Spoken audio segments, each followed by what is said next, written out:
Ai ai, como que eu vou começar esse vídeo? Red Diamond é o nome do canal da vez, e a série que a gente vai ver hoje é Oakburn Opus. E eu já quero deixar bem claro aqui que esse foi um dos vídeos mais complicados para mim fazer. Porque Oakburn Opus é uma daquelas séries que é muito mais para você assistir e ter uma boa experiência do que você assistir e tentar desvendar uma grande história por trás. Tanto que por mais que a série tenha 3 episódios longos com muito texto, sério, o que mais tem nessa série é texto. Muita coisa da história ainda é confusa e sem explicação. Para vocês terem ideia, quando eu vi o primeiro episódio, a minha reação foi: que troço é esse? Quando eu vi o segundo episódio, eu pensei: que diabo é isso? E quando eu vi o terceiro episódio, eu pensei: que porra! Mas eu dei o meu melhor para poder resumir elas bem bonitinho para vocês. Espero que gostem.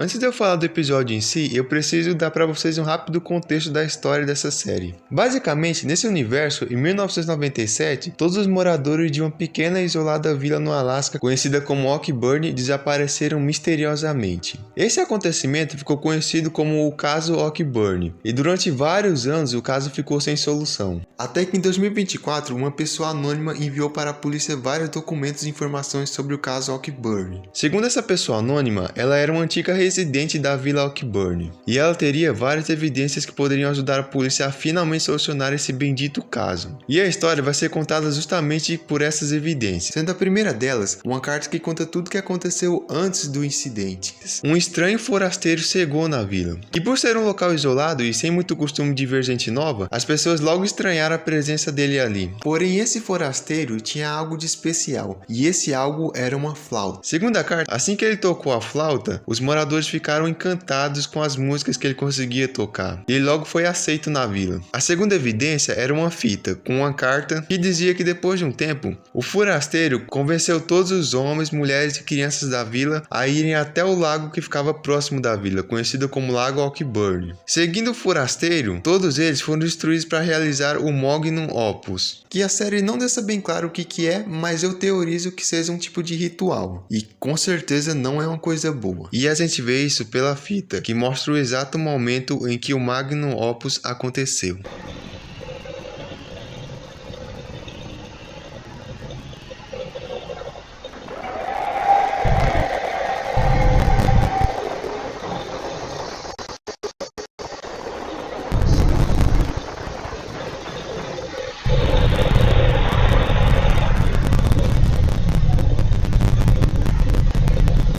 E logo em seguida, nós vemos esse símbolo de um círculo com 9 triângulos. Pessoalmente, eu acredito que isso seja um símbolo ritualístico que dá início a esse tal de Magnum Opus. Prova disso são as duas imagens do símbolo na foto do lago. E em seguida, nós vemos o forasteiro no lago. Após isso, nós ficamos sabendo que aproximadamente 1043 pessoas desapareceram naquele dia. E quando a polícia foi notificada sobre esse acontecimento, na hora eles deram início às investigações. E a responsável por essas investigações era a detetive Martha Astor. E mesmo com todo o esforço, as autoridades não conseguiram encontrar nenhuma pista. Pelo menos até 2003. O segundo episódio se inicia com a gente vendo uma casa, e nós conseguimos ouvir 2 tiros saindo dela.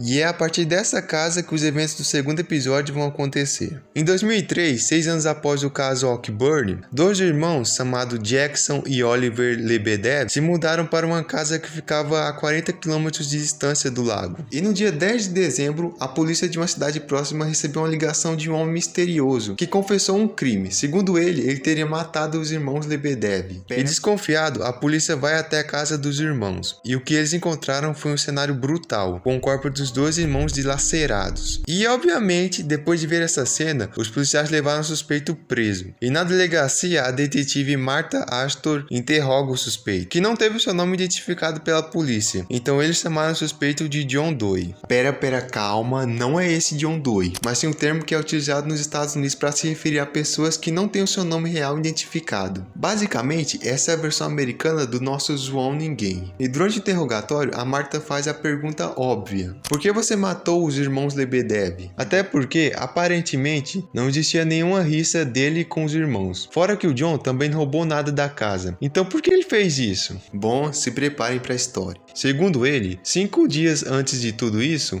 ele estava fazendo uma caminhada próxima do lago Saltburn. Até que de longe ele viu uma figura parada olhando para ele. E nesse momento o Jon ouve uma melodia de uma flauta que encantou ele. Abre aspas. Desde o primeiro momento que a flauta tocou a minha mente, eu tinha certeza de ter sido atingido por algo sobrenatural, vagando pelas profundezas do lago. Logo depois, o Jon foi levado até uma pedra com o símbolo dos 9 triângulos. E ele ficou tão fascinado com aquilo que ele ficou encarando ela por 5 dias. E quando chegou o dia 10, o Jon juntamente com a entidade foram até a casa dos Lebedev. E enquanto andava, o Jon apenas ouvia um único nome: Marpicas. Por agora esse nome não vai ser importante, então vamos continuar. O Jon entrou na casa dos irmãos por volta das 11h42 e começou o massacre, com o Oliver sendo morto às 12h07 e o Jackson sendo morto às 12h16, ambos com tiros de uma arma de fogo. E para finalizar o interrogatório, o Jon ri da cara da Martha e fala que ele sabe da tentativa fracassada dela de tentar descobrir o que aconteceu em Saltburn, e diz que logo ela também iria se afogar. E o episódio termina com a perícia examinando os corpos dos 2 irmãos e descobrindo que eles não foram mortos com balas, como o Jon tinha falado, mas sim que eles foram afogados. E ok, sendo sincero com vocês, pra mim tudo isso que aconteceu com os irmãos Lebedev não passa da entidade tentando provocar a Martha a continuar investigando e adentrando a história de Saltburn. Por algum motivo, ela parece precisar da Martha para poder concluir os seus planos. Inclusive, eu acredito que toda essa história do Jon é mentira, e provavelmente foi a entidade quem matou os irmãos e manipulou o Jon para levar a culpa de tudo. E o motivo nós veremos no último episódio.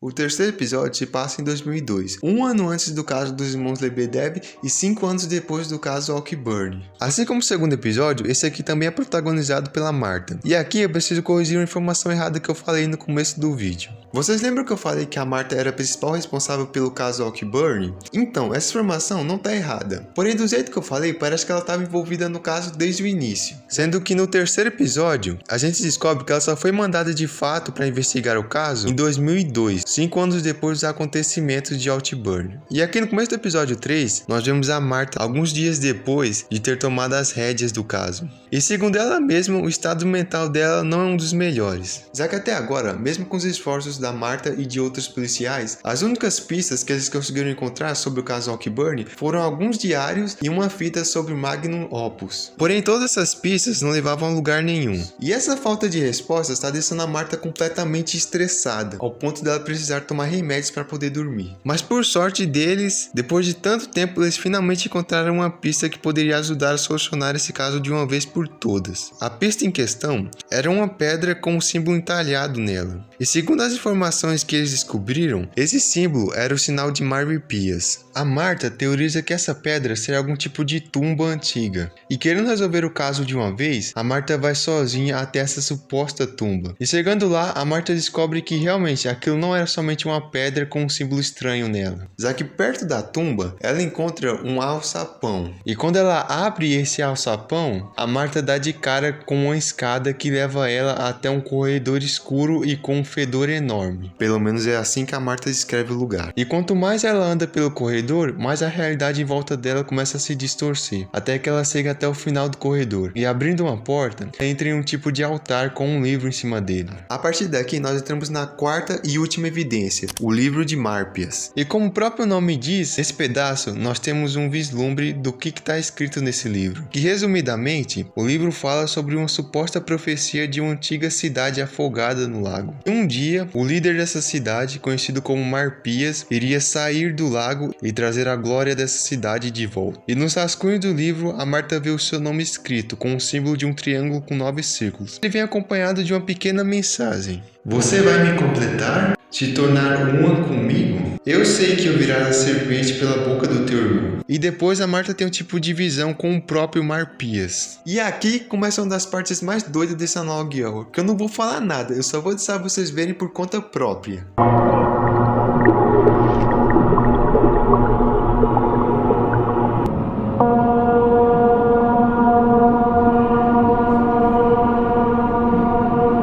Depois dessa viagem, o Marpias fala pra Marta: todos os habitantes da cidade afogada saúdam a besta chamada...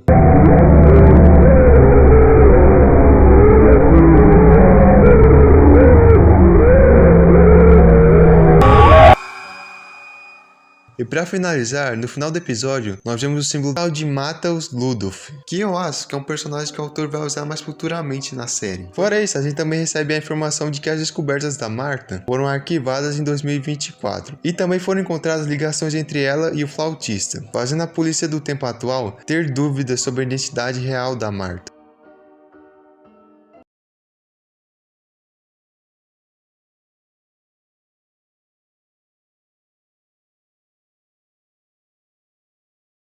E bom, vamos lá. A maior dúvida que a maioria de vocês devem ter depois de ter visto esse vídeo é sobre a timeline dessa história, porque esse terceiro episódio se passa antes do segundo. Porém, enquanto no segundo episódio a Marta se demonstrava extremamente alheia às coisas que o John Doe falava, aqui no terceiro episódio nós vemos que além dela já saber sobre o símbolo na pedra, ela também já tinha se encontrado cara a cara com Marpias. E se fosse para dar um chute, eu acredito que depois desse contato com a entidade, a Marta apagou e acordou em um local diferente, sem nenhuma das suas memórias. E é por isso que ela não se lembra de nada no episódio 2. Outra coisa que eu acho que ficou meio óbvia na série é que o Forasteiro e o Marpias são a mesma pessoa. Tipo, o design deles é literalmente o mesmo. E o motivo dele ter tirado a vida dos moradores de Oakburn é bem simples: a Marta. Uma coisa que é fato nessa história é que a Marta é alguém importante pro Marpias. E seja lá qual seja essa importância, o Marpias precisa dela. Senão ele não teria deixado ela viva depois de ela ter lido o livro dele. Então, de alguma forma, a Marta é necessária para o dia em que ele voltar com toda a sua força. Inclusive, para mim, tanto o sumiço das pessoas de Oakburn quanto a morte dos irmãos Lebedev foram eventos feitos pela entidade para atormentar a cabeça da Marta e prepará-la para o que vai acontecer. Ou melhor, para o que já aconteceu. Só que caso vocês não se lembrem, tudo que a gente está acompanhando aqui são apenas evidências enviadas por uma pessoa anônima para a polícia em 2024. Ou seja, alguma coisa aconteceu com a Marta entre 2003 e 2024. Talvez ela tenha sido morta, talvez ela conseguiu escapar, a gente não sabe. Nós só vamos descobrir quando mais episódios forem lançados. Até lá, obrigado por ter assistido até o final, redes na descrição e tchau.